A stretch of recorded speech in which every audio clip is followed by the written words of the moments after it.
But ಪರ್ಮನೆಂಟಾಗಿ ಒಂದು ಕಡೆಗೆ ಮಾಡಿಕೊಡ್ಬೇಕಲ್ಲ, ಅದನ್ನು ಜಮೀರ್ ಅವ್ರು ಬಂದಾಗ ಸ್ವಲ್ಪ ಜಾಸ್ತಿ ದುಡ್ಡು ನಾನು ವ್ಯವಸ್ಥೆ ಮಾಡಿಕೊಡ್ತೀನಿ ಮಾಡ್ತಾರೆ, ಅದೇನು ತೊಂದರೆ. ನಾನು ಅವತ್ತು ಹೇಳಿದ್ನಲ್ಲ, ನಾನು ಸುಮಾರಷ್ಟು ಹೊಸ ಕಾರ್ಯಕ್ರಮಗಳನ್ನು ಕಲಿಕೆಗೆ ಸ್ವಲ್ಪ ಒತ್ತನ್ನು ಕೊಡ್ತಾ ಇದ್ವಿ. ಯಾಕಂದರೆ ಟೀಚರ್ಸ್ನು ರಿಕ್ರೂಟ್ಮೆಂಟು ಮಾಡಬೇಕು, ಮುಂಚೆನೂ ಮಾಡಿದ್ವಿ, ಅದಾದಮೇಲೆ ಇನ್ನೂ ಜಾಸ್ತಿ ಮಾಡಬೇಕು ನಾವು ರಿಕ್ರೂಟ್ಮೆಂಟು. ಮತ್ತು ಬೈಲಿಂಗ್ವಲ್ ಸ್ಕೂಲ್ಸು, ಮತ್ತು LKG UKG, ಮತ್ತು ಕಲಿಕೆಗೆ ಸ್ವಲ್ಪ ಒತ್ತನ್ನು ಕೊಡ್ತಕ್ಕಂಥದ್ದರೆ ಸ್ವಲ್ಪ ಪ್ಲ್ಯಾನಿಂಗ್ ಅವರಿಗೆ ಹೇಳ್ಕೊಡ್ತಕ್ಕಂಥ ನೀತಿ ಏನಿದೆ ಅದಕ್ಕೆ ಭಾಳ ಇನಿಷಿಯೇಟಿವ್ಸ್ನ primary school, middle school, high school ಮತ್ತು PUC ಅಂತ ಬೇರೆ ಬೇರೆ ಹಂತದಲ್ಲಿ ನಾವು ಮಾಡ್ತಾಯಿದ್ದೀವಿ. ಆಮೇಲೆ ಸ್ಕಿಲ್ ಎಟ್ ಸ್ಕೂಲ್ ಅಂಥೇಳಿ ಸ್ಟಾರ್ಟ್ ಮಾಡ್ತಾಯಿದ್ದೀವಿ. ಸ್ಕಿಲ್ ಎಟ್ ಸ್ಕೂಲ್ ಅಂದರೆ ಅವರಿಗೆ ಸ್ವಲ್ಪ ಕೌಶಲಾಭಿವೃದ್ಧಿ ಇದನ್ನು ಕೂಡ ಸ್ವಲ್ಪ ಬರಬೇಕು, ಸ್ಕಿಲ್ಸ್ ಬಗ್ಗೆ ಎಲ್ಲ ಸ್ವಲ್ಪ ತರಬೇತಿ ಸಿಗಲಿ ಅಂಥೇಳಿ ಅದನ್ನು ಕೂಡ ನಾವು ಮಾಡ್ತೀವಿ.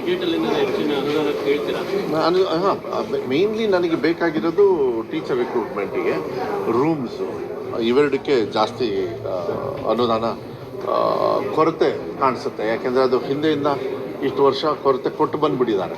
ಸೊ ಅದನ್ನು ಮೇಲ್ದರ್ಜೆಗೆ ತರಬೇಕಂದ್ರೆ ಎವ್ರಿ ಇಯರು ಯಾರು ರಿಟೈರ್ಡ್ ಆಗ್ತಾರೆ ಅದ್ರ ಜೊತೆ ಇನ್ನೊಂದು ಸ್ವಲ್ಪ ಎಕ್ಸ್ಟ್ರಾ ಜನರು ಸಿಕ್ಕರೆ ಅದನ್ನು ಇನ್ನೊಂದು 5-6 ದಿವಸದೊಳಗೆ ಪೂರ್ಣ ಮಾಡತಕ್ಕಂಥ ಕೆಲಸವನ್ನು ಆಗ್ತದೆ.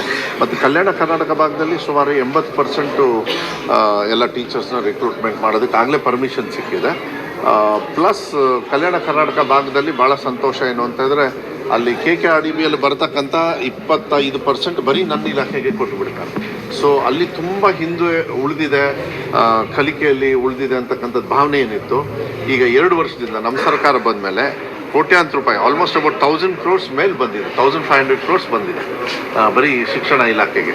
ಸೊ ಪ್ರಗತಿ ಇನ್ಫ್ರಾಸ್ಟ್ರಕ್ಚರ್ ವೈಸು ಮತ್ತು ಕಲಿಕೆಯಲ್ಲಿ ಜಾಸ್ತಿ ಸ್ಪೀಡಾಗಿ ತಗೋಬೇಕು. ಅದೇನು ಕೊರತೆ ಇತ್ತು ನಮ್ಮ ರಾಜ್ಯದ ಸಮಾನತೆ ತಗೊಂಡಾಗ ಅದನ್ನು ಮುಂಚೂಣಿಗೆ ತರ್ತಕ್ಕಂಥದ್ದು ವ್ಯವಸ್ಥೆನ ನಮ್ಮ ಈ ಪೀರಿಯಡಲ್ಲಿ ಮುಗಿದೋಗ್ಬಿಡುತ್ತೆ.